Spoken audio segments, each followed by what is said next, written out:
कारां ते गड्डियां चलाउण वालियां कुड़ियां तुसीं अक्सर देखियां होणगीਆਂ, पर ਜਦੋਂ ਕਾਰ ਦੀ ਸਰਵਿਸ ਕਰਾਣੀ ਹੋਵੇ ਜਾਂ ਉਸ ਦੇ ਵਿੱਚ ਕੋਈ ਖਰਾਬੀ ਆ ਜਾਏ ਤਾਂ ਉਸ ਨੂੰ ਠੀਕ ਕਰਾਉਣ ਦੇ ਲਈ ਵਰਕਸ਼ਾਪ ਤੇ ਜਾਣ ਵਾਲੀਆਂ ਕੁੜੀਆਂ ਜਾਂ ਔਰਤਾਂ ਬਹੁਤ ਘੱਟ ਦੇਖੀਆਂ ਹੋਣਗੀਆਂ। ਪਰ ਜੇ ਇਸ ਤੋਂ ਵੀ ਅੱਗੇ ਗੱਲ ਕਰਾਂ ਕਿ ਉਹਨਾਂ ਵਰਕਸ਼ਾਪਾਂ ਦੇ ਵਿੱਚ ਗੱਡੀਆਂ ਨੂੰ ਠੀਕ ਕਰਨ ਵਾਲੀਆਂ ਕੁੜੀਆਂ ਸ਼ਾਇਦ ਤੁਸੀਂ ਨਹੀਂ ਦੇਖੀਆਂ ਹੋਣੀਆਂ, ਹਲੇ ਤੱਕ ਮੈਂ ਵੀ ਨਹੀਂ ਦੇਖੀਆਂ। ਨਮਸਕਾਰ ਜੀ, मैं रमनप्रीत कौर लैके हाजिर हाँ प्रोग्राम आ छूला जिंदगी।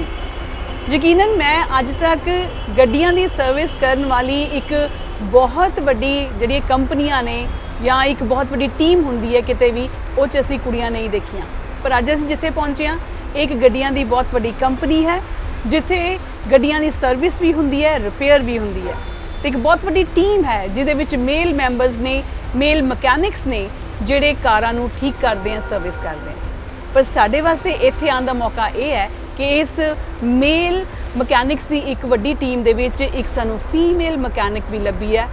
ਇਹ ਹੈ ਗੰਗਾ ਕਾਰ ਮਕੈਨਿਕ। ਹਿਮਾਚਲ ਪ੍ਰਦੇਸ਼ ਦੇ ਕੁੱਲੂ ਦੀ ਜੰਪਾਲ ਗੰਗਾ ਨੂੰ ਕੁਝ ਵੱਖਰਾ ਕਰਨ ਦੀ ਦਿਲੀ ਤਮੰਨਾ ਪੰਜਾਬ ਲੈ ਆਈ। ਪੋਸਟ ਗ੍ਰੈਜੂਏਟ ਕਰ ਚੁੱਕੀ ਗੰਗਾ ਕਾਰਾਂ ਠੀਕ ਕਰਨ ਦੀ ਵਰਕਸ਼ਾਪ ਦੇ ਵਿੱਚ ਕੰਮ ਕਰਦੀ ਹੈ।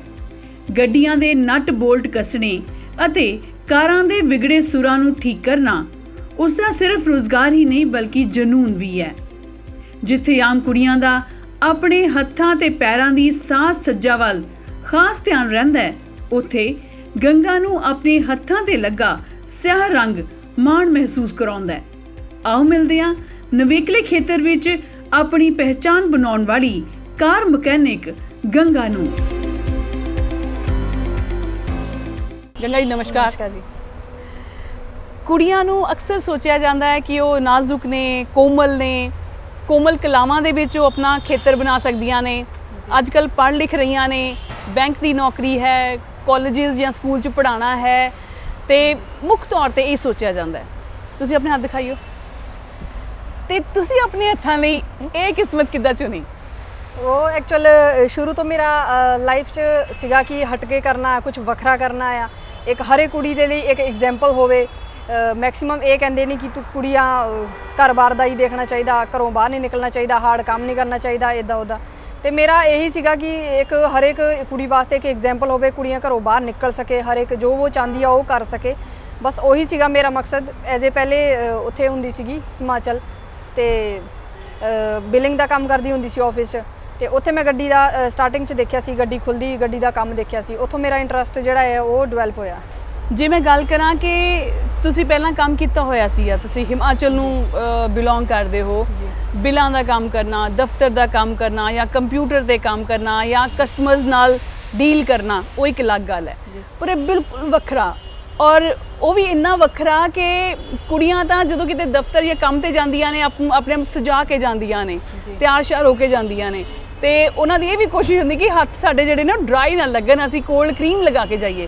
पर तुसीं ये काले रंग दे ग्रीस तुहाडे हत्थां ते लगी हुंदी है, गड्डियां नूं ठीक करन वाला जिहड़ा ये सारा मटीरियल लगा हुंदा है, ते ये तुसीं फील्ड जिहड़ा सीगा जदों चुनिया वो किद्दां एकदम चेंज हो गया कि दफ्तर ते ये दोनों काम बिल्कुल वखरे सीगे? जी क्योंकि मेरा मतलब माइंड जिहड़ा है वो पहले ही सैट हो गया सीगा कि कुछ अलग करना है। मतलब मैनू शुरू तो मतलब ज़्यादा शौक नहीं सीगा कि भाई तैयार होइए इदा, तो मतलब मैनू वधिया लगदा हुंदा सीगा जदों ऑफिस च भी हुंदी सी, ते जदों गड्डी का काम करना, हत्थ काले पीले होने, तो फिर काफ़ी ज़्यादा वधिया भी लगदा हुंदा सी अपने आप नूं कि चलो बखरा जिहा हट के डिफरेंट भी हैगा, तो उतों फिर इंटरस्ट होया हौली हौली। तुसीं सब तो पहलां गड्डी नूं हत्थ कदों लगाया सी रिपेयर करन दी सोच दे नाल? वो अपने उधर ही हिमाचल जदों मरूती का ही सीगा, ते मैं बिलिंग का भी करती सी, नाल मकैनिक जिहड़े हुंदे सीगे ते उन्हां नाल करदी हुंदी सी, ते उन्हां नाल ही उत्थों स्टार्ट कीता सीगा। ते किद्दां मौका किद्दां बनिया? वो मौका की घटना सीगी? घटना नहीं कह सकते, मतलब इदा लाइक मैं डबल हो गया सीगा मेरा काम, ऑफिस का भी हो गया सीगा ते बाहरला भी हो गया सीगा, क्यों दोनों चीज़ां तो मैनेज बंदा कर नहीं सकता, या तो एक पासे करूँगा या मकैनिक या फिर ऑफिस का। तो जिहड़े मेरे सर हैगे उधरले, तो उन्होंने नाल मैं कंसर्न किया कि मैं हुण मकैनिक च ही करना चाहती, क्योंकि हुण मेरा इंटरस्ट काफ़ी ज़्यादा इंप्रूव हो गया इस तो फिर उन्होंने क्या कहते चलो कोई नहीं ठीक है कर लो, तो फिर उत्थों हौली हौली होया। घर दे जदों कुड़ियां दे वास्ते भविख दे सुपने वेखते हैं, जां तो कहते हैं कि साडी कुड़ी पढ़ लिख जाए, पोस्ट ग्रैजुएशन कर जाए, ਜਾਂ ਕੋਈ ਆਫੀਸਰ ਲੱਗ ਜਾਵੇ, ਪਰ ਗੰਗਾ ਨੇ ਚੁਣਿਆ ਆਪਣੇ ਲਈ ਉਹ ਰਸਤਾ ਜਿਹੜੇ ਰਸਤੇ ਦੇ ਵਿੱਚ ਕੁੜੀਆਂ ਲਈ ਇਦਾਂ ਲੱਗਦਾ ਕਿ ਸ਼ਾਇਦ ਇਹ ਫੈਸਲਾ ਕੋਈ ਬਹੁਤਾ ਸਹੀ ਨਹੀਂ ਸੀ। ਗੰਗਾ, ਇਦਾਂ ਦੇ ਫੀਲਡ ਵਿੱਚ ਉਹ ਕੁੜੀਆਂ ਆਉਂਦੀਆਂ ਨੇ ਜਿਨ੍ਹਾਂ ਦੀ ਐਜੂਕੇਸ਼ਨ ਕਿਤੇ ਘੱਟ ਰਹਿ ਜਾਂਦੀ ਹੈ ਜਾਂ ਮੌਕਾ ਨਹੀਂ ਮਿਲਦਾ, ਉਹਨਾਂ ਨੂੰ ਲੱਗਦਾ ਕਿ ਇਸ ਫੀਲਡ 'ਚ ਸਾਨੂੰ ਐਜੂਕੇਸ਼ਨ ਦੀ ਲੋੜ ਨਹੀਂ ਹੈ। ਤੁਸੀਂ ਆਪਣੀ ਐਜੂਕੇਸ਼ਨ ਦਾ ਦੱਸੋ ਤੇ ਇਹਦੀ ਟ੍ਰੇਨਿੰਗ ਕਿੱਦਾਂ ਲਈ? ਤੁਹਾਡੀ ਐਜੂਕੇਸ਼ਨ ਦਾ ਤੇ ਇਸ ਕੰਮ ਦੀ ਟ੍ਰੇਨਿੰਗ ਦਾ ਕੋਈ ਤਾਲੁਕ ਹੈ? ਐਜੂਕੇਸ਼ਨ ਮੇਰੀ ਐਮਏ ਹੋ ਗਈ ਆ। ਅੱਛਾ, ਹਾਂਜੀ। MA? ਹਾਂਜੀ ਹਾਂਜੀ। ਪੋਸਟ ਗ੍ਰੈਜੂਏਸ਼ਨ ਹਾਂਜੀ ਹਾਂਜੀ। ਕਰਨ ਤੋਂ ਬਾਅਦ ਤੁਸੀਂ ਮਕੈਨਿਕ ਦਾ ਕੰਮ ਕਰ ਰਹੇ ਹੋ?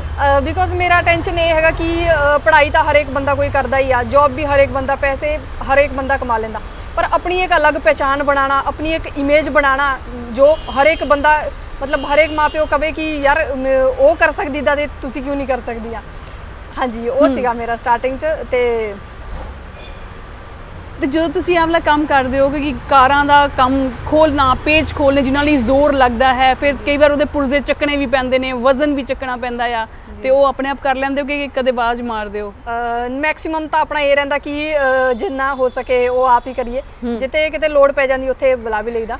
ਹਾਂਜੀ, ਕਿਉਂਕਿ ਸ਼ੁਰੂ ਤੋਂ ਹੀ ਹਾਰਡ ਕੰਮ ਕਾਫੀ ਜ਼ਿਆਦਾ ਕੀਤਾ। ਪਹਿਲੇ ਤੋਂ ਹਿਮਾਚਲੀ ਹੈਗੇ, ਹਿਮਾਚਲੀ ਉਹਦਾ ਹਾਰਡ ਕੰਮ ਬਹੁਤ ਕਰਦੇ ਹੁੰਦੇ, ਮਿਹਨਤੀ ਹੈਗੇ ਹੋ। ਹਾਂਜੀ ਹਾਂਜੀ। ਤੇ ਕਿੰਨੀ ਦੇਰ ਹੋ ਗਈ ਤੁਹਾਨੂੰ ਆਹ ਕੰਮ ਕਰਦੇ? ਕਦੋਂ ਤੁਸੀਂ ਇਸ ਖੇਤਰ 'ਚ ਆ ਜਿਹੜਾ ਕਾਰਾਂ ਦੀ ਰਿਪੇਅਰਿੰਗ ਕਰਨ ਦਾ? ਆਲਮੋਸਟ ਮੈਨੂੰ 6 ਸਾਲ ਹੋ ਗਏ। 4 ਸਾਲ ਮੈਨੂੰ ਇੱਥੇ ਜਲੰਧਰ ਹੋ ਗਏ ਤੇ 1-2 ਸਾਲ ਮੈਂ ਆਪਣੇ ਹਿਮਾਚਲ ਕੀਤਾ ਕੰਮ। ਤੇ ਜਦੋਂ ਤੁਸੀਂ ਇਹ ਫੈਸਲਾ ਲਿਆ ਆਪਣੇ ਲਈ ਆਪੇ ਹੀ ਕਿ ਮੈਂ ਇਸ ਫੀਲਡ ਵਿੱਚ ਜਾਣਾ ਹੈ, ਤੇ ਘਰਦਿਆਂ ਦਾ ਕੀ ਰਿਐਕਸ਼ਨ ਸੀ? ਉਹਨਾਂ ਨੇ ਇਸ ਨੂੰ ਕਿੱਦਾਂ ਲਿਆ? ਘਰਦਿਆਂ ਦਾ ਇੰਨਾ ਉਹ ਖਾਸ ਨਹੀਂ ਸੀਗਾ ਰਿਐਕਸ਼ਨ, ਕਿਉਂਕਿ ਉਹਨਾਂ ਨੂੰ ਪਤਾ ਸੀਗਾ ਕਿ ਜਿਹੜਾ ਮੈਂ ਕਰਨਾ ਉਹ ਮੈਂ ਕਰਨਾ ਹੀ ਆ, ਤੇ ਸਹੀ ਹੈਗਾ। ਜੇ ਤੁਸੀਂ ਸਹੀ ਹੋ, ਜੇ ਤੁਸੀਂ ਕੁਝ ਕਰਨਾ ਚਾਹੁੰਦੇ ਹੋ ਤੇ ਫਿਰ ਤੁਹਾਨੂੰ ਕੋਈ ਚੀਜ਼ ਇਸ ਚੀਜ਼ ਨੂੰ ਕਰਨ ਨੂੰ ਰੋਕ ਨਹੀਂ ਸਕਦੀ। ਤੇ ਉਹਨਾਂ ਨੇ ਕੁਝ ਖਾਸ ਨਹੀਂ ਕੀਤਾ, ਚਲੋ ਠੀਕ ਆ, ਕਹਿੰਦੇ ਕੋਈ ਨਹੀਂ। ਤੇ ਮੈਨੂੰ ਦੱਸੋ, ਹੁਣ ਤੁਸੀਂ ਹਿਮਾਚਲ ਤੋਂ ਜਦੋਂ ਇੱਥੇ ਆ ਗਏ, ਹੁਣ ਇੱਥੇ ਕਿੱਦਾਂ ਰਹਿ ਰਹੇ ਹੋ ਤੁਸੀਂ? ਇੱਥੇ ਪਰਿਵਾਰ ਇੱਥੇ ਹੈ ਜਾਂ ਹਿਮਾਚਲ 'ਚ ਹੈ? ਆਪਣੇ ਬਾਰੇ ਦੱਸੋ ਸਾਨੂੰ। ਜੀ, ਇੱਥੇ ਐਕਚੁਅਲ ਮੈਂ ਇਕੱਲੀ ਰਹਿੰਦੀ ਹਿਮਾਚਲ। ਹਾਂਜੀ, ਪਰਿਵਾਰ ਸਾਰਾ ਹਿਮਾਚਲ ਹੈਗਾ। ਸਾਰੇ ਉੱਥੇ ਰਹਿੰਦੇ ਆ? ਹਾਂਜੀ। ਤੇ ਉਹ ਮਿਸ ਨਹੀਂ ਕਰਦੇ ਤੁਹਾਨੂੰ? ਕਰਦੇ ਤੁਸੀਂ ਨਹੀਂ ਮਿਸ ਕਰਦੇ? ਨਹੀਂ ਕਰਦੇ। ਐਕਚੁਅਲ ਮੈਂ ਜਾਂਦੀ ਹੁੰਦੀ 6 ਮਹੀਨੇ ਬਾਅਦ ਜਾਂਦੀ ਹੁੰਦੀ ਆਪਣੇ ਹਿਮਾਚਲ। ਹਾਂਜੀ। ਤੇ ਇੱਥੇ ਕੀ ਰੂਟੀਨ ਰਹਿੰਦੀ ਹੈ? ਤੇ ਜਿਹੜੇ ਤੁਹਾਡੇ ਨਾਲ ਦੇ ਸਾਥੀ ਮਕੈਨਿਕਸ ਨੇ, ਸਟਾਰਟਿੰਗ ਵਿੱਚ ਸ਼ੁਰੂਆਤ ਜਦੋਂ ਤੁਸੀਂ ਇੱਥੇ ਆਉਂਗੇ ਉਦੋਂ ਕੁੜੀ ਤਾਂ ਕੋਈ ਨਹੀਂ ਹੋਣੀ, ਜੀ ਜੀ, ਹੈ ਨਾ? ਤੇ ਉਹ ਵਰਕਸ਼ਾਪ ਦੇ ਵਿੱਚ ਕਿੱਥੇ ਮੁੰਡੇ ਤੁਰੇ ਫਿਰਦੇ ਨੇ, ਔਰ ਮੁੰਡਿਆਂ ਦਾ ਇੱਕ ਆਪਣਾ ਗੱਲਬਾਤ ਦਾ ਲਹਿਜ਼ਾ ਹੁੰਦਾ, ਤਰੀਕਾ ਹੁੰਦਾ ਆ। ਤੇ ਜਦੋਂ ਤੁਸੀਂ ਪਹਿਲੀ ਵਾਰ ਐਂਟਰ ਕੀਤੇ ਜਾਂ ਤੁਹਾਡੇ ਦਫ਼ਤਰ ਵਾਲਿਆਂ ਨੇ ਕਿਹਾ ਜੀ ਆ ਸਾਡੇ ਨਵੇਂ ਟੀਮ ਮੈਂਬਰ ਆਏ ਨੇ, ਤੇ ਤੁਹਾਨੂੰ ਕਿੱਦਾਂ ਦਾ ਰਿਐਕਸ਼ਨ ਦਾ ਸਾਹਮਣਾ ਕਰਨਾ ਪਿਆ ਸੀ? ਮੈਨੂੰ ਕੁਝ ਖਾਸ ਨਹੀਂ ਸੀਗਾ, ਕਿਉਂਕਿ ਮੈਂ ਪਹਿਲੇ ਵੀ ਕਰ ਚੁੱਕੀ ਸੀਗੀ ਇਹ ਕੰਮ। ਮੈਨੂੰ ਤਾਂ ਕੋਈ ਜ਼ਿਆਦਾ ਦਿੱਕਤ ਨਹੀਂ ਹੋਈ। ਹਾਂ, ਹੋ ਸਕਦਾ ਕਿ ਨਾਲਦਿਆਂ ਨੂੰ ਥੋੜਾ ਜਿਹਾ ਔਡ ਲੱਗਾ ਹੋਊਗਾ ਕਿ ਬਈ ਕੁੜੀ ਹੈਗੀ ਆ, ਥੋੜੀ ਹੈਜ਼ੀਟੇਸ਼ਨ ਹੋਈ ਹੋਏਗੀ, ਬਟ ਮੈਨੂੰ ਜ਼ਿਆਦਾ ਦਿੱਕਤ ਨਹੀਂ ਹੋਈ।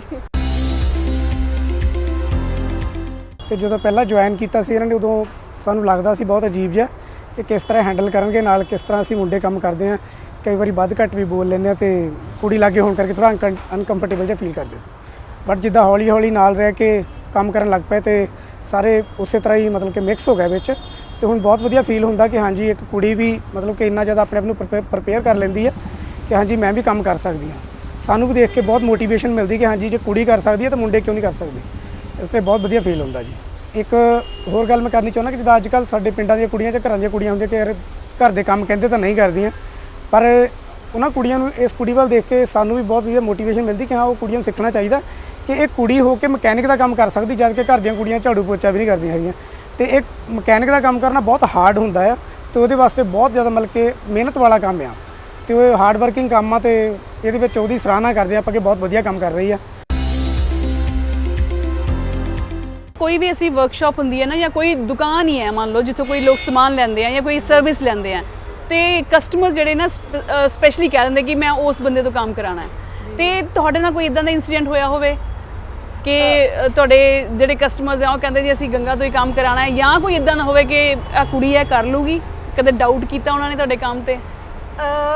ਹੁਣ ਤਾਂ ਮਤਲਬ ਹੁਣ ਜਿੱਦਾਂ ਹੁਣ ਇਹ ਤਾਂ ਕਾਫੀ ਟਾਈਮ ਹੋ ਗਿਆ, ਹੁਣ ਸਾਰਿਆਂ ਨੂੰ ਪਤਾ ਆ ਕੁੜੀ ਕੰਮ ਕਰਦੀ ਆ। ਮਤਲਬ ਕਹਿ ਦਿੰਦੇ ਸਾਰੇ ਕਿ ਹਾਂ ਬਈ ਕਈ ਹੈਗੇ ਕਸਟਮਰ ਇੱਦਾਂ ਦੇ ਵੀ ਜਿਹੜੇ ਕਹਿੰਦੇ ਆ ਕਿ ਅਸੀਂ ਉਹਨਾਂ ਤੋਂ ਹੀ ਕੰਮ ਕਰਾਉਣਾ, ਸਪੈਸ਼ਲੀ ਈਵਨ ਕਿ ਅਪਾਇੰਟਮੈਂਟ ਲੈ ਕੇ ਆਉਂਦੇ ਕਿ ਕੁੜੀ ਤੋਂ ਹੀ ਕੰਮ ਕਰਾਉਣਾ, ਜੇ ਨਹੀਂ ਹੈਗੀ ਤਾਂ ਫਿਰ ਨਹੀਂ ਕੰਮ ਕਰਾਉਣਾ। ਅੱਛਾ, ਇੱਦਾਂ ਵੀ ਕਹਿੰਦੇ? ਹਾਂਜੀ, ਕਦੇ ਇੱਦਾਂ ਵੀ ਹੋ ਜਾਂਦੀ ਆ। ਕਈ ਬੰਦੇ ਹੁੰਦਾ ਆ ਮਾਈਂਡ 'ਚ ਕਿ ਬਈ ਸ਼ਾਇਦ ਪਤਾ ਨਹੀਂ ਕਰ ਪਾਊਗੀ ਕਿ ਨਹੀਂ, ਤੇ ਫਿਰ ਉੱਥੇ ਥੋੜਾ ਜਿਹਾ ਹੋ ਜਾਂਦਾ ਹੈ। ਕਈ ਕਹਿ ਵੀ ਦਿੰਦੇ ਹੁੰਦੇ, ਬਟ ਮੇਰੇ ਸਾਹਮਣੇ ਤਾਂ ਕਦੇ ਕਿਸੇ ਨੇ ਕਿਹਾ ਨਹੀਂ। ਹੋ ਸਕਦਾ ਮੈਂ ਵੀ ਪੀਠ ਪਿੱਛੇ ਕਹਿੰਦੇ ਹੋਣ। ਕਿਹੜੀਆਂ ਗੱਡੀਆਂ ਹੈਂਡਲ ਕਰ ਲੈਂਦੇ ਹੋ? ਇੱਥੇ ਮਹਿੰਦਰਾ ਦੀ ਤਾਂ ਆਲਮੋਸਟ ਸਾਰੀ ਕਰ ਲੈਂਦੇ। ਸਾਰੀਆਂ ਗੱਡੀਆਂ ਛੋਟੀਆਂ ਤੋਂ ਲੈ ਕੇ ਵੱਡੀਆਂ ਗੱਡੀਆਂ ਸਾਰੀਆਂ। ਹਾਂਜੀ। ਤੇ ਕੀ ਕੰਮ ਕਰਦੇ ਹੋ ਸਾਰਾ ਗੱਡੀ ਦਾ? सर्विस जिन्ना भी है सारा मैकेनिकली, हालांकि इलेक्ट्रिकल भी काफ़ी हद तक मैं कर लेनी। हाँ जी। ਤੇ ਸਰਵਿਸ ਕੀ ਕੁਛ ਆਉਂਦਾ ਉਹਦਾ? ਤੇਲ ਬਦਲਣਾ? तेल सारा कुछ आਉਂਦਾ, तेल filter, air filter, oil filter. ਤੇ ਕਿੰਨਾ ਟਾਈਮ ਲਾ ਦਿੰਦੇ ਇੱਕ ਗੱਡੀ ਨੂੰ? ਉਹ ਕੰਮ ਤੇ ਡਿਪੈਂਡ ਹੁੰਦਾ ਆ। ਨਾਰਮਲ ਸਰਵਿਸ ਹੋਵੇ ਤਾਂ 15-20 ਮਿੰਟ ਚ ਨਿਕਲ ਜਾਂਦੀ। ਜ਼ਿਆਦਾ ਜਿੱਦਾਂ ਅੱਜ ਗੱਡੀ ਸੀਗੀ, ਇੱਕ ਸਸਪੈਂਸ਼ਨ ਦਾ ਕੰਮ ਸੀਗਾ, ਆਲ ਓਵਰ ਕੰਮ ਸੀਗਾ, ਤੇ ਸਵੇਰ ਦੀ ਲੱਗੀ ਸੀ ਗੱਡੀ, ਹੁਣ 3-4 ਵਜੇ ਨਿਕਲੀ ਗੱਡੀ। ਤੇ ਤੁਹਾਡੇ ਕੰਮ ਦੀ ਕੀ ਰੂਟੀਨ ਰਹਿੰਦੀ? ਜਿਵੇਂ ਦਫ਼ਤਰ 'ਚ ਤਾਂ ਹੁੰਦਾ ਕਿ ਤੁਸੀਂ ਆਪਣੀ ਸੀਟ ਤੇ ਜਾ ਕੇ ਬੈਠ ਕੇ ਇੱਕ ਫਾਈਲ ਆ ਗਈ ਉਹ ਕੱਢਤੀ, ਦੂਜੀ ਆ ਗਈ, ਤੀਸਰੀ ਆ ਗਈ। ਤੁਹਾਡੇ ਇਸ ਕੰਮ ਦੇ ਵਿੱਚ ਮੋਟਰ ਕਾਰਾਂ ਦੀ ਤੁਸੀਂ ਸਰਵਿਸ ਕਰਨੀ ਹੈ ਜਾਂ ਰਿਪੇਅਰ ਕਰਨੀ ਹੈ, ਇਹਦੇ ਵਿੱਚ ਕੀ ਰੂਟੀਨ ਹੁੰਦੀ ਹੈ ਸਾਰੀ ਤੁਹਾਡੀ? 9 ਤੋਂ ਪੌਣੇ 6 ਵਜੇ ਦਾ ਟਾਈਮ ਹੁੰਦਾ ਆ। ਉਹਦੇ ਵਿੱਚ ਆਪਾਂ ਜਿੰਨੀ ਮਰਜ਼ੀ ਗੱਡੀ ਕਰੋ, ਕੋਈ ਨਹੀਂ, ਕੋਈ ਲੇਟ ਵੀ ਹੁੰਦੀ ਆ, ਕੋਈ ਜਲਦੀ ਵੀ ਹੁੰਦੀ। ਕੋਈ ਰੂਟੀਨ ਦਾ ਕੋਈ ਇੰਨਾ ਇਸ਼ੂ ਨਹੀਂ ਹੈਗਾ। ਲੜਕੀਆਂ ਜਾਂ ਔਰਤਾਂ ਕਿਸੇ ਵੀ ਖੇਤਰ ਜਾਂ ਕਿਸੇ ਵੀ ਆਫਿਸ 'ਚ ਕੰਮ ਕਰਦੀਆਂ ਹੁਣ, ਉਹਨਾਂ ਦੀ ਇੱਕ ਪਰਸਨਲ ਲਾਈਫ ਹੁੰਦੀ ਹੈ, ਇੱਕ ਡੇਲੀ ਰੂਟੀਨ ਹੁੰਦੀ ਹੈ। ਪਰ ਗੰਗਾ ਹੁਰਾਂ ਦੀ ਪੂਰੀ ਰੂਟੀਨ ਜਿਹੜੀ ਹੈ, ਸਵੇਰੇ ਕਹਿੰਦੇ 9 ਵਜੇ ਤੋਂ ਲੈ ਕੇ ਸ਼ਾਮੀ ਪੌਣੇ 6 ਵਜੇ ਤੱਕ ਪੂਰੀ ਡਿਊਟੀ ਚੱਲਦੀ ਹੈ। ਤੇ ਗੰਗਾ, ਤੁਹਾਡੀ ਆਪਣੀ ਕੀ ਰੂਟੀਨ ਰਹਿੰਦੀ ਹੈ? ਕਿਉਂਕਿ ਲੜਕੀਆਂ ਦੇ ਆਪਣੇ ਜਿਸ ਤਰ੍ਹਾਂ ਫਰੈਂਡਸ ਦੇ ਸਰਕਲ ਹੁੰਦਾ ਹੈ, ਫਰੈਂਡਸ ਦਾ ਗਰੁੱਪ ਹੁੰਦਾ ਹੈ, ਸਹੇਲੀਆਂ ਦੇ ਫੋਨ ਜਾਂ ਮੈਸੇजेस ਜਾਂ WhatsApp ਚੈੱਕ ਕਰਦੀਆਂ ਜਾਂ ਸੋਸ਼ਲ ਮੀਡੀਆ ਚੈੱਕ ਕਰਦੀਆਂ ਨੇ।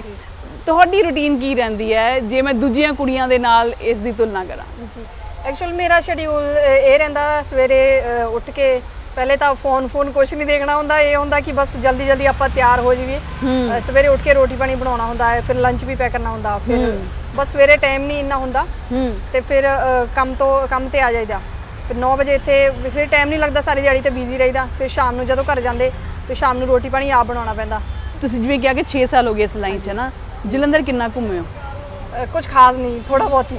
ਕਦੇ ਸੰਡੇ ਨੂੰ, ਪਹਿਲੇ ਤਾਂ ਐਕਚੁਅਲ ਪੀਜੀ 'ਚ ਰਹਿੰਦੀ ਹੁੰਦੀ ਸੀ, ਉਦੋਂ ਸੀਗੀ ਥੋੜੀ ਬਹੁਤ ਫਰੈਂਡਸ, ਤੇ ਉਹਨਾਂ ਨਾਲ ਚੱਲ ਜਾਂਦੀ ਹੁੰਦੀ ਸੀ। ਬਟ ਹੁਣ ਇਦਾਂ ਦਾ ਆ, ਹੁਣ ਟਾਈਮ ਨਹੀਂ ਹੁੰਦਾ, ਸਾਰੇ ਆਪਣੇ ਆਪਣੇ ਆ। ਹੁਣ ਮੈਂ ਕਿਰਾਏ ਤੇ ਵੀ ਰਹਿੰਦੀ ਜਿੱਦਾਂ, ਤੇ ਹੁਣ ਟਾਈਮ ਨਹੀਂ ਲੱਗਦਾ।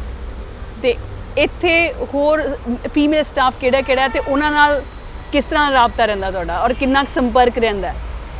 ਸੰਪਰਕ ਦੀ ਗੱਲ ਕਰੀਏ ਤਾਂ ਆਪਾਂ ਇੰਨੇ ਟੱਚ 'ਚ ਹੈ ਨਹੀਂ ਕਿਸੇ ਦੇ ਵੀ, ਕਿਉਂਕਿ ਇੱਥੇ ਫਰੈਂਡਸ ਘੱਟ ਹੀ ਆ। ਹਾਂ, ਪਰ ਬੋਲਚਾਲ ਸਾਰਿਆਂ ਨਾਲ ਵਧੀਆ ਆ।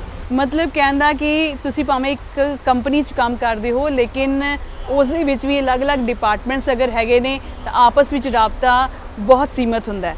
ਤੇ ਮੈਨੂੰ ਇਹ 'ਚੋਂ ਇਹ ਗੱਲ ਨਜ਼ਰ ਆਉਂਦੀ ਹੈ ਕਿ ਗੰਗਾ ਆਪਣੇ ਕੰਮ ਦੇ ਵਿੱਚ ਬਹੁਤ ਜ਼ਿਆਦਾ ਫੋਕਸਡ ਹੈ, ਬਹੁਤ ਜ਼ਿਆਦਾ ਵਿਅਸਤ ਹੈ, ਇਸ ਕਰਕੇ ਉਹਨੂੰ ਟਾਈਮ ਨਹੀਂ ਮਿਲ ਪਾਉਂਦਾ। ਤੇ ਗੰਗਾ, ਮੈਨੂੰ ਇਹ ਦੱਸੋ ਕਿ ਇਹ ਤਾਂ ਹੋ ਗਿਆ ਕਿ ਗੱਡੀਆਂ ਤੁਹਾਡੇ ਹੱਥ ਵਿੱਚ ਆਉਂਦੀਆਂ ਨੇ ਤੇ ਉਹਨਾਂ ਦੀ ਜਿਹੜੀ ਛੋਟੀ ਮੋਟੀ ਖਰਾਬੀ ਹੁੰਦੀ ਠੀਕ ਹੋ ਜਾਂਦੀ ਹੈ ਤੇ ਸਰਵਿਸ ਬਹੁਤ ਵਧੀਆ ਕਰ ਦਿੰਦੇ ਹੋ। ਖਾਣਾ ਪਕਾਉਣ ਦੇ ਵਿੱਚ ਕੀ ਬਣਾ ਲੈਂਦੇ ਹੋ ਤੇ ਕੀ ਕੁਝ ਖਾਣਾ ਪਸੰਦ ਹੈ ਤੁਹਾਨੂੰ? ਖਾਣਾ ਬਣਾਉਣਾ ਮੈਨੂੰ ਵੱਖਰੀ ਡਿਸ਼ਿਸ ਬਣਾਉਣਾ ਬਹੁਤ ਵਧੀਆ ਪਸੰਦ ਆ ਮੈਨੂੰ। ਤੇ ਮੈਕਸਿਮਮ ਇੱਥੇ ਪੰਜਾਬ 'ਚ ਤਾਂ ਕੁਝ ਜ਼ਿਆਦਾ ਹੀ ਡਿਸ਼ਿਸ ਬਣਦੀ, ਉਨੀ ਤਾਂ ਮੈਨੂੰ ਨਹੀਂ ਆਉਂਦੀ। ਹਾਂਜੀ, ਪਰ ਇੰਨਾ ਹੈਗਾ ਕਿ ਮੈਂ ਅਲੱਗ-ਅਲੱਗ ਬਹੁਤ ਟਰਾਈ ਕਰਦੀ, ਕਿਉਂਕਿ ਮੈਨੂੰ ਪਸੰਦ ਹੈਗਾ। ਕੀ ਕੁਝ ਬਣਾਉਂਦੇ ਹੋ? ਹੁਣ ਕੀ ਕੁਝ ਸਾਰਾ ਹੀ, ਮਤਲਬ ਆਲਮੋਸਟ ਤਾਂ ਬਣਾ ਹੀ ਲੈਂਦੀ। ਫਾਸਟ ਫੂਡ ਬਣਾ ਲੈਂਦੇ ਹੋ? ਹਾਂਜੀ। ਤੇ ਤੁਹਾਡੇ ਹਿਮਾਚਲ ਦੇ ਦੇਸੀ ਭੋਜਨ ਹੋਣਗੇ ਜਿਹੜੇ ਉੱਥੋਂ ਦੇ ਟ੍ਰੈਡੀਸ਼ਨਲ ਫੂਡ ਨੇ, ਹਾਂਜੀ, ਉਹ 'ਚੋਂ ਕੀ ਕੁਝ ਬਣਾ ਲੈਂਦੇ ਹੋ? ਹਿਮਾਚਲ ਦੀ ਮਤਲਬ ਕਾਫੀ ਸਾਰੀ ਹੈਗੀ ਆ, ਜਿੱਦਾਂ ਹਿਮਾਚਲ ਦੇ ਸਿੱਧੂ ਫੇਮਸ ਆ, ਹੋਰ ਵੀ ਕਾਫੀ ਸਾਰੇ ਹੈਗੇ ਆ, ਤੇ ਆਲਮੋਸਟ ਬਣਾ ਲੈਂਦੀ ਸਾਰੇ। मेरा नाम अलका है और मैं भी सेम ऑर्गेनाइजेशन च काम करती हाँ, बट मेरा डिपार्टमेंट है एडमिन डिपार्टमेंट।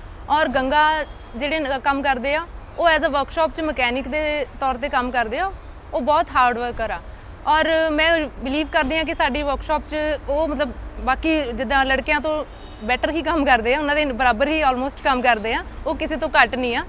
ਔਰ ਸਾਡੀ ਜਿਹੜੀ ਮੈਨੇਜਮੈਂਟ ਆ, ਸਾਡੀ ਆਰਗੇਨਾਈਜੇਸ਼ਨ ਆ, ਉਹ ਵੀ ਵੂਮਨ ਐਮਪਾਵਰਮੈਂਟ 'ਚ ਕਾਫੀ ਮਤਲਬ ਸਹਿਯੋਗ ਕਰਦੇ ਆ, ਉਹਨਾਂ ਨੂੰ ਹੈਲਪ ਕਰਦੇ ਆ ਗਰਲਜ਼ ਨੂੰ ਅੱਗੇ ਆਉਣ ਦੇ ਲਈ। ਤੁਹਾਡਾ ਵੈਸੇ ਤਾਂ ਬਹੁਤ ਸਾਰਾ ਸਮਾਂ, ਦਿਨ ਦਾ ਤਕਰੀਬਨ ਸਾਰਾ ਸਮਾਂ ਤਾਂ ਆਪਣੇ ਕੰਮ 'ਚ ਨਿਕਲ ਜਾਂਦਾ ਹੈ, ਪਰ ਤੁਸੀਂ ਆਸ-ਪਾਸ ਮਾਹੌਲ ਤੋਂ ਵੀ ਵਾਕਿਫ ਹੋ ਕਿ ਕੁੜੀਆਂ ਦੇ ਪ੍ਰਤੀ ਸਮਾਜ ਦਾ ਕੀ ਨਜ਼ਰੀਆ ਹੈ, ਕੁੜੀਆਂ ਕਿਹੜੇ ਵੱਖ-ਵੱਖ ਖੇਤਰਾਂ ਵਿੱਚ ਪ੍ਰਾਪਤੀਆਂ ਕਰ ਰਹੀਆਂ ਨੇ, ਔਰ ਸਭ ਤੋਂ ਵੱਡੀ ਗੱਲ ਕਿ ਇੰਨਾ ਕੁਝ ਕਰਨ ਦੇ ਬਾਵਜੂਦ ਬਹੁਤ ਸਾਰੀਆਂ ਅਜਿਹੀਆਂ ਸਮੱਸਿਆਵਾਂ ਨੇ ਜਿਨ੍ਹਾਂ ਨਾਲ ਅਸੀਂ ਸਾਰੀਆਂ ਫੀਮੇਲਸ ਜੂਝ ਰਹੀਆਂ ਨੇ। ਇਹਦੇ ਬਾਰੇ ਕੀ ਵਿਚਾਰ ਰੱਖਦੇ ਹੋ, ਔਰਤਾਂ ਦੀ ਸੁਰੱਖਿਆ ਬਾਰੇ ਕੰਮ ਦੀਆਂ ਥਾਵਾਂ ਤੇ ਔਰ ਸਮਾਜ ਵਿੱਚ ਜੋ ਇਸ ਵੇਲੇ ਸਾਡੀ ਸਥਿਤੀ ਹੈ?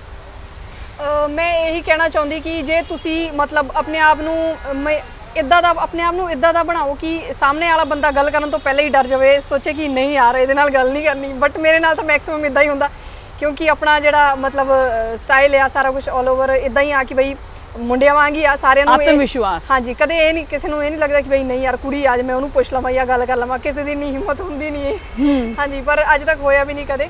ਤੇ ਮੈਂ ਹਰੇ ਕੁੜੀਆਂ ਨੂੰ ਇਹੀ ਕਹਿਣਾ ਚਾਹੁੰਦੀ ਕਿ ਤੁਸੀਂ ਆਪਣੇ ਆਪ ਨੂੰ ਇੰਨਾ ਜ਼ਿਆਦਾ ਸਟਰੋਂਗ ਬਣਾਓ, ਮਜ਼ਬੂਤ ਬਣਾਓ ਆਪਣੇ ਆਪ ਨੂੰ ਕਿ ਕੋਈ ਵੀ ਕੰਮ ਹੋਵੇ, ਕੋਈ ਵੀ ਬੰਦਾ ਡਰੇ ਤਾਂ ਤੁਹਾਡੇ ਕੋਲ ਆਉਣ ਦਿਓ, ਤੁਹਾਨੂੰ ਕੁਝ ਕਹਿਣ ਦਿਓ, ਤੁਹਾਡੀ ਪਰਮਿਸ਼ਨ ਲਵੇ ਪਹਿਲੇ, ਫੇਰ ਜਾ ਕੇ। ਔਰਤਾਂ ਦੀ ਜਦੋਂ ਸੁਰੱਖਿਆ ਦੀ ਗੱਲ ਆਉਂਦੀ ਹੈ ਤੇ ਨਾਲ ਹੀ ਨਾਲ ਔਰਤਾਂ ਦੇ ਸ਼ਖਸੀਅਤ ਦੇ ਵਿਕਾਸ ਦੀ ਗੱਲ ਆਉਂਦੀ ਹੈ ਤਾਂ ਉਹਦੇ ਵਿੱਚ ਨਾ ਸਿਰਫ ਉਹਨਾਂ ਦੇ ਪਰਿਵਾਰ ਬਲਕਿ ਸਾਡੇ ਵਿਦਿਅਕ ਅਦਾਰੇ ਤੇ ਉਹ ਸੰਸਥਾਵਾਂ ਜਾਂ ਉਹ ਸਥਾਨ ਜਿੱਥੇ ਜਾ ਕੇ ਉਹ ਕੰਮ ਕਰਦੀਆਂ ਨੇ ਉਹਨਾਂ ਦੀ ਵੀ ਪੂਰੀ ਜ਼ਿੰਮੇਵਾਰੀ ਬਣਦੀ ਹੈ ਕਿ ਕੁੜੀਆਂ ਨੂੰ ਜਾਂ ਫਿਰ ਔਰਤਾਂ ਜਿਹੜੀਆਂ ਉਹਨਾਂ ਦੇ ਅਦਾਰੇ ਵਿੱਚ ਕੰਮ ਕਰਦੀਆਂ ਨੇ ਉਹਨਾਂ ਦੀ ਸੁਰੱਖਿਆ ਨੂੰ ਯਕੀਨੀ ਬਣਾਉਣ। ਪਰ ਜਦੋਂ ਗੱਲ ਆਉਂਦੀ ਹੈ ਸੁਰੱਖਿਆ ਦੀ, ਦੂਸਰਾ ਬੰਦਾ ਤਾਂ ਸੁਰੱਖਿਆ ਸਾਡੀ ਬਾਅਦ 'ਚ ਕਰੇਗਾ, ਪਰ ਸਭ ਤੋਂ ਪਹਿਲਾਂ ਕੁੜੀਆਂ ਨੂੰ ਆਪਣੀ ਸੁਰੱਖਿਆ ਖੁਦ ਕਰਨ ਦੇ ਕਾਬਿਲ ਬਣਨਾ ਪੈਂਦਾ ਹੈ। ਜਿਸ ਤਰ੍ਹਾਂ ਕਿ ਗੰਗਾ ਵਿੱਚ ਆਤਮ ਵਿਸ਼ਵਾਸ ਵੀ ਹੈ ਔਰ ਜਿਵੇਂ ਉਹਨਾਂ ਨੇ ਕਿਹਾ ਕਿ ਮੈਂ ਆਪਣਾ ਜਿਹੜਾ ਤੌਰ ਤਰੀਕਾ ਰੱਖਦੀ ਹਾਂ ਰੋਜ਼ਾਨਾ ਦੀ ਜ਼ਿੰਦਗੀ ਦਾ ਮੁੰਡਿਆਂ ਵਾਲਾ ਹੈ। ਗੰਗਾ ਕੀ ਗੱਲ, ਅਸੀਂ ਜਦੋਂ ਕੋਈ ਕੁੜੀ ਸਟਰੋਂਗ ਹੁੰਦੀ ਹੈ ਉਹਨੂੰ ਮੁੰਡਿਆਂ ਵਰਗੀ ਕੁੜੀ ਕਿਉਂ ਕਹਿੰਦੇ ਆ? ਕੁੜੀਆਂ ਸਟਰੋਂਗ ਕਿਉਂ ਨਹੀਂ ਹੋ ਸਕਦੀਆਂ? ਤੁਸੀਂ ਇਹ ਕਿਉਂ ਨਹੀਂ ਕਹਿੰਦੇ ਕਿ ਮੈਂ ਇੱਕ ਸਟਰੋਂਗ ਕੁੜੀ ਲੱਗਦੀ ਹਾਂ, ਮੈਂ ਮੁੰਡਿਆਂ ਵਰਗੀ ਕਿਉਂ? ਜੀ, ਇਦਾਂ ਦਾ ਤਾਂ ਕੁਝ ਨਹੀਂ ਹੈਗਾ, ਕੁੜੀਆਂ ਵੀ ਸਟਰੋਂਗ ਹੈਗੀ ਆ ਸਾਡੇ ਇੰਡੀਆ 'ਚ ਜਾਂ ਵਰਲਡ 'ਚ ਕਹਿ ਲਈਏ, ਕਾਫੀ ਹੈਗੀ। ਇਦਾਂ ਨਹੀਂ ਹੈਗਾ ਕਿ ਬਈ ਤੁਹਾਨੂੰ ਮੁੰਡਿਆਂ ਵਾਂਗ ਹੀ ਰਹਿਣਾ, ਤੇ ਕੁੜੀ ਹੋ ਕੇ ਵੀ ਹੋ ਸਕਦੀ, ਪਰ ਤੁਹਾਡੇ ਜਿਹੜਾ ਅੰਦਰਲਾ ਆਤਮ ਵਿਸ਼ਵਾਸ ਹੈ ਉਹ ਮਜ਼ਬੂਤ ਹੋਣਾ ਚਾਹੀਦਾ। ਤੁਸੀਂ ਕਦੇ ਸੋਸ਼ਲ ਮੀਡੀਆ ਦੇ ਉੱਪਰ ਵੀਡੀਓਜ਼ ਦੇਖਦੇ ਹੋਵੋਗੇ ਕਿ ਆਹੀ ਕੰਮ, ਮੋਟਰ ਮਕੈਨਿਕ ਦਾ ਕੰਮ ਦੂਜੇ ਦੇਸ਼ਾਂ ਦੇ ਵਿੱਚ ਵੀ ਕੁੜੀਆਂ ਕਰਦੀਆਂ ਨੇ। ਤੁਹਾਨੂੰ ਕੀ ਲੱਗਦਾ ਕਦੇ ਕਦੇ ਦਿਲ ਚਾਹੁੰਦਾ ਕਿ ਮੈਂ ਕਿਤੇ ਬਾਹਰ ਹੁੰਦੀ ਤੇ ਮੇਰੇ ਇਸ ਕੰਮ ਦੀ ਹੋਰ ਜ਼ਿਆਦਾ ਵੈਲਿਊ ਹੁੰਦੀ? ਇਦਾਂ ਦਾ ਤਾਂ ਹਜੇ ਤੱਕ ਲੱਗਾ ਨਹੀਂ ਮੈਨੂੰ। ਮੈਂ ਕਿਹਾ ਇੱਥੇ ਤੱਕ ਠੀਕ ਆ, ਬਾਕੀ ਹੁਣ ਬਾਹਰਲਾ ਵੀ ਸਹੀ ਆ, ਆਪਣੀ ਆਪਣੀ ਥਾਂ ਤੇ ਹਰ ਇੱਕ ਚੀਜ਼ ਦਾ ਵੱਖਰਾ ਹੀ ਹੁੰਦਾ ਆ। ਤੇ ਬਾਹਰ ਇਹ ਹੈਗਾ ਕਿ ਇੱਥੇ ਥੋੜੇ ਜਿਹੜੇ ਕਮਾਈ ਦੇ ਸੋਰਸ ਹੈਗੇ ਉਹ ਘੱਟ ਹੈਗੇ, ਈਵਨ ਕਿ ਮਤਲਬ ਸੈਲਰੀ ਵਗੈਰਾ ਪੈਕੇਜ ਵਗੈਰਾ, ਉਸ ਕਰਕੇ ਥੋੜਾ ਜਿਹਾ ਬਾਹਰਲਾ ਹੈਗਾ ਜ਼ਿਆਦਾ। ਹਾਂਜੀ, ਬਾਕੀ ਮੈਨੂੰ ਤਾਂ ਕੋਈ ਇੰਨੀ ਦਿੱਕਤ ਨਹੀਂ ਹੈਗੀ ਆ, ਕਿਉਂਕਿ ਮੈਨੂੰ ਪੈਸਿਆਂ ਦਾ ਤਾਂ ਕੋਈ ਦਿੱਕਤ ਨਹੀਂ ਹੈਗੀ, ਪ੍ਰੋਬਲਮ ਨਹੀਂ ਹੈਗੀ ਕਿ ਬਈ ਪੈਸੇ ਹੋਰ ਕਮਾਈਏ। ਜੇ ਪੈਸੇ ਹੀ ਕਮਾਉਣੇ ਸੀਗੇ ਫਿਰ ਤਾਂ ਮੈਂ ਕੋਈ ਵੀ ਫੀਲਡ ਚੂਜ਼ ਕਰ ਲੈਣੀ ਸੀ, ਬਟ ਮੇਰਾ ਇਹੀ ਸੀਗਾ ਕਿ ਡਿਫਰੈਂਟ, ਅਲੱਗ ਆਪਣੀ ਇੱਕ ਪਹਿਚਾਣ ਬਣਾਉਣਾ। ਤੁਹਾਡੇ ਸ਼ੌਕ ਕੀ ਨੇ? ਸ਼ੌਕ ਆਪਾਂ ਕਹਿ ਦਈਏ ਤਾਂ ਮੇਰੇ ਤਾਂ ਸਾਰੇ ਮੈਕਸਿਮਮ ਮੁੰਡੇ ਵਾਲੇ ਹੀ ਆ, ਜਿੰਨੇ ਵੀ ਆ। ਜਿਮ ਜਾਣਾ ਵਧੀਆ ਲੱਗਦਾ ਆ। ਅੱਛਾ। ਹਾਂਜੀ, ਗੱਡੀਆਂ ਚਲਾਉਣੀਆਂ ਸਪੀਡ ਤੇ, ਪਰ ਹਜੇ ਤੱਕ ਚਲਾਈ ਨਹੀਂ। ਹੌਲੀ ਹੌਲੀ ਕੰਮ ਤੇ ਵਰਕਸ਼ਾਪ ਤੇ ਹੀ ਚਲਾਉਣੀ। ਜਿਮ ਕਿਸ ਟਾਈਮ ਜਾਂਦੇ ਹੋ? ਹੁਣ ਇੱਥੇ ਤਾਂ ਮੇਰੀ ਰੂਟੀਨ ਹੁਣ ਖਰਾਬ ਹੋ ਗਈ ਹੈ, ਕਿਉਂਕਿ ਹਿਮਾਚਲ ਆਪਣੇ ਉਧਰ ਜਾਂਦੀ ਰਹੀ ਸੀ। ਉਧਰ ਮੈਂ ਸਵੇਰੇ 4 ਵਜੇ ਜਾਂਦੀ ਹੁੰਦੀ ਸੀ। ਅੱਛਾ, 4 ਵਜੇ ਜਿਮ? ਹਾਂਜੀ। ਜਿਮ ਜਾਣ ਕਰਕੇ, ਜਿਮ ਨਾ ਜਾਣ ਕਰਕੇ ਤੁਹਾਡੇ 'ਚ ਕੀ ਤਬਦੀਲੀ ਆਈ? ਕੀ ਲੱਗਦਾ ਤੁਹਾਨੂੰ, ਮਿਸ ਕਰਦੇ ਹੋ ਜਿਮ ਨੂੰ? ਹਾਂਜੀ, वो तो हैगी कि क्योंकि जिम जाइए तो एक अलग जी पावर जी महसूस होती, हाँ बई अपने अंदर कुछ हैगी आ हिम्मत ताकत। थोड़ा हुण लगदा कि हाँ थोड़ा वीक है, हुण मैं सोचदी दोबारा हुण करा शुरू, जिम दोबारा शुरू करोगे। ਤੇ ਜਿਹੜੀ ਸੈਲਰੀ ਆਂਦੀ ਹੈ ਜੀ, ਉਹਦੇ ਨਾਲ ਕੀ ਕਰਦੇ ਹੋ? ਕਿਹੜੇ ਸੁਪਨੇ ਪੂਰੇ ਕਰਦੇ ਹੋ?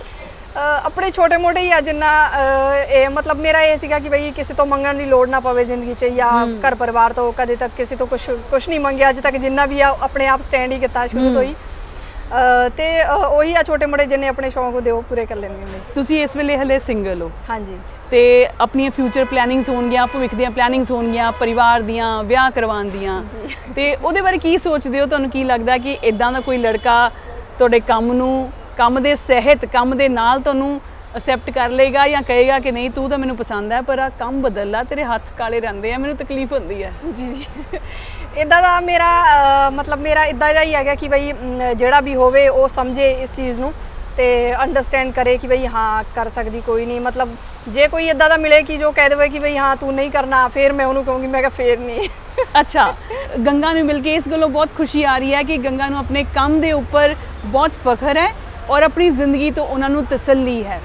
ਗੰਗਾ, ਵੈਸੇ ਤਾਂ ਨਾਰਮਲੀ ਸਮਝਿਆ ਜਾਂਦਾ ਹੈ ਕਿ ਜਿਹੜੀਆਂ ਲੜਕੀਆਂ ਪੜ੍ਹਾਈ ਕਰ ਲੈਂਦੀਆਂ ਨੇ, ਗ੍ਰੈਜੂਏਸ਼ਨ ਜਾਂ ਪੋਸਟ ਗ੍ਰੈਜੂਏਸ਼ਨ, ਉਹਨਾਂ ਲਈ ਇੱਕ ਵੱਡਾ ਕੋਈ ਵੀ ਖੇਤਰ ਹੋ ਸਕਦਾ ਹੈ। ਤੁਸੀਂ ਕੁੜੀਆਂ ਲਈ ਕੀ ਸੰਦੇਸ਼ ਦੇਣਾ ਚਾਹੋਗੇ ਇਸ ਖੇਤਰ ਵਿੱਚ ਆਉਣ ਲਈ, ਜਾਂ ਕੁੜੀਆਂ ਨੂੰ ਇਨਵਾਈਟ ਕਰਨਾ ਚਾਹੋਗੇ ਕਿ ਉਹ ਇਸ ਖੇਤਰ ਵਿੱਚ ਆਉਣ, ਜਾਂ ਤੁਹਾਨੂੰ ਲੱਗਦਾ ਕਿ ਕੁਝ ਖਾਸ ਕੁੜੀਆਂ ਹੀ ਆ ਸਕਦੀਆਂ ਨੇ, ਸਾਰੀਆਂ ਨਹੀਂ ਆ ਸਕਦੀਆਂ ਤੁਹਾਡੇ ਵਾਲੇ ਫੀਲਡ ਵਿੱਚ? ਮੈਂ ਤਾਂ ਇਹ ਕਹੂੰਗੀ ਕਿ ਆਲਮੋਸਟ ਸਾਰੀ ਤਾਂ ਪੋਸੀਬਿਲਿਟੀ ਨਹੀਂ ਹੈਗੀ, ਕਿਉਂਕਿ ਕੁਝ ਰੇਅਰ ਹੀ ਕੁੜੀਆਂ ਹੋ ਸਕਦੀ ਜਿਹੜੀ ਆ ਸਕਦੀ, ਕਿਉਂਕਿ ਇਸ ਕੰਮ 'ਚ ਮਤਲਬ ਕਾਫੀ ਸਾਰਾ ਮਤਲਬ ਕੀ ਕਹੇ ਹੁਣ ਮੈਂ ਕਿੱਦਾਂ ਐਕਸਪਲੇਨ ਕਰਾਂ ਕਿ ਮਿਹਨਤ ਬਹੁਤ ਹੈ, ਮਿਹਨਤ ਵੀ ਜ਼ਿਆਦਾ ਆ, ਔਰ ਕੁਝ ਗੱਲਾਂ ਵੀ ਹੁੰਦੀਆਂ ਜਿਹੜੀ ਸ਼ਾਇਦ ਕੋਈ ਕੁੜੀ ਐਕਸੈਪਟ ਨਾ ਵੀ ਕਰ ਸਕੇ। ਸੁਣਨ ਦੀ ਹਿੰਮਤ ਵੀ ਹੋਣੀ ਚਾਹੀਦੀ। ਕਈ ਵੇਲੇ ਹੋ ਜਾਂਦੀ ਨੋਕ ਝੋਕ ਵੀ ਹੋ ਜਾਂਦੀ ਹੈ, ਕਿਸੇ ਨਾਲ ਬਹਿਸ ਵੀ ਹੋ ਜਾਂਦੀ, ਸਾਰਾ ਕੁਝ ਹੋ ਜਾਂਦਾ। ਉਹ ਸਾਰੀ ਚੀਜ਼ਾਂ ਜੋ ਇਗਨੋਰ ਕਰ ਸਕਦੀ, ਹਾਂ ਉਹਨਾਂ ਲਈ ਠੀਕ ਹੈ। ਮੈਂ ਤਾਂ ਕਹਿੰਦੀ ਕਿ ਬਈ ਆਵੇ, ਹੋਰ ਵੀ ਆਵੇ, ਮੈਨੂੰ ਬਹੁਤ ਵਧੀਆ ਲੱਗੂਗਾ। ਤੁਹਾਡੀ ਜ਼ਿੰਦਗੀ ਦਾ ਸਭ ਤੋਂ ਵੱਡਾ ਸੁਪਨਾ ਕੀ ਹੈ ਜੋ ਪੂਰਾ ਕਰਨਾ ਚਾਹੁੰਦੇ ਹੋ? ਹੁਣ ਤੱਕ ਮੇਰਾ ਇਹ ਹੈਗਾ ਕਿ ਜਿਹੜੇ ਆਪਣੇ ਇੱਕ ਲਿਸਟ ਬਣੀ ਹੋਈ ਆ ਲੇਡੀਜ਼ ਦੀ ਜਾਂ ਕੁੜੀਆਂ ਦੀ ਕਿ ਬਈ ਪਹਿਲੀ ਮਹਿਲਾ ਆ ਮਕੈਨਿਕ ਇਹ ਹੈ ਜਾਂ ਡਾਕਟਰ ਇਹ ਆ, ਇੰਜੀਨੀਅਰ ਇਹ ਆ ਤੇ 에ਅਰ ਹੋਸਟੈਸ ਇਹ ਆ। ਹੁਣ ਮੈਂ ਉਸ ਲਿਸਟ 'ਚ ਆਪਣਾ ਨਾਮ ਬਸ ਦੇਖਣਾ ਚਾਹੁੰਦੀ ਉੱਥੇ। क्या बात है जी। और ਇਹ ਇੱਕ ਬਹੁਤ ਖੂਬਸੂਰਤ ਅਹਿਸਾਸ ਵੀ ਹੈ ਔਰ ਇੱਕ ਬਹੁਤ ਵੱਡਾ ਖੂਬਸੂਰਤ ਸੁਪਨਾ ਵੀ ਹੈ ਕਿ ਆਪਣੇ ਆਪ ਨੂੰ ਇੱਕ ਅਜਿਹੇ ਮੁਕਾਮ ਦੇ ਉੱਪਰ ਦੇਖਣਾ ਜਿੱਥੇ ਪਹੁੰਚ ਕੇ ਤੁਸੀਂ ਦੂਜਿਆਂ ਲਈ ਮਿਸਾਲ ਬਣ ਸਕੋ। ਔਰ ਮੈਨੂੰ ਪੂਰਾ ਯਕੀਨ ਹੈ ਕਿ ਗੰਗਾ ਹੁਰਾਂ ਨਾਲ ਕੀਤੀ ਹੋਈ ਗੱਲਬਾਤ, ਉਹਨਾਂ ਦਾ ਆਤਮ ਵਿਸ਼ਵਾਸ ਜੋ ਸਿਰਫ ਉਹਨਾਂ ਦੇ ਬੋਲਾਂ 'ਚੋਂ ਨਹੀਂ, ਉਹਨਾਂ ਦੀ ਪੂਰੀ ਦਿੱਖ 'ਚੋਂ ਝਲਕਦਾ ਹੈ, ਉਹਨਾਂ ਦੇ ਹੱਥਾਂ 'ਚ ਝਲਕਦਾ ਹੈ, ਖਾਸ ਤੌਰ ਦੇ ਉੱਪਰ ਉਹਨਾਂ ਦੀ ਮਿਹਨਤ, ਮੁਸ਼ੱਕਤ ਅਤੇ ਕੰਮ ਦੇ ਪ੍ਰਤੀ ਪੂਰਾ ਸਮਰਪਣ। ਇਸ ਤੋਂ ਅਸੀਂ ਸਾਰੇ ਇੱਕ ਨਵੀਂ ਪ੍ਰੇਰਣਾ ਲਵਾਂਗੇ ਤੇ ਆਪਣੀਆਂ ਬੇਟੀਆਂ, ਆਪਣੇ ਘਰ ਦੀਆਂ ਜਿਹੜੀਆਂ ਲੜਕੀਆਂ ਨੇ ਉਹਨਾਂ ਨੂੰ ਹੋਰ ਮਜ਼ਬੂਤ ਬਣਾਉਣ ਲਈ, ਉਹਨਾਂ ਨੂੰ ਹੋਰ ਮਜ਼ਬੂਤ ਖੰਭ ਦੇਵਾਂਗੇ, ਉੱਡਣ ਲਈ ਅਸਮਾਨ ਦੇਵਾਂਗੇ। ਗੰਗਾ ਜੀ, ਤੁਹਾਨੂੰ ਮਿਲ ਕੇ ਬਹੁਤ ਚੰਗਾ ਲੱਗਿਆ, ਬਹੁਤ ਮੋਟੀਵੇਸ਼ਨ ਮਿਲੀ। ਸ਼ੁਕਰੀਆ। Thank you.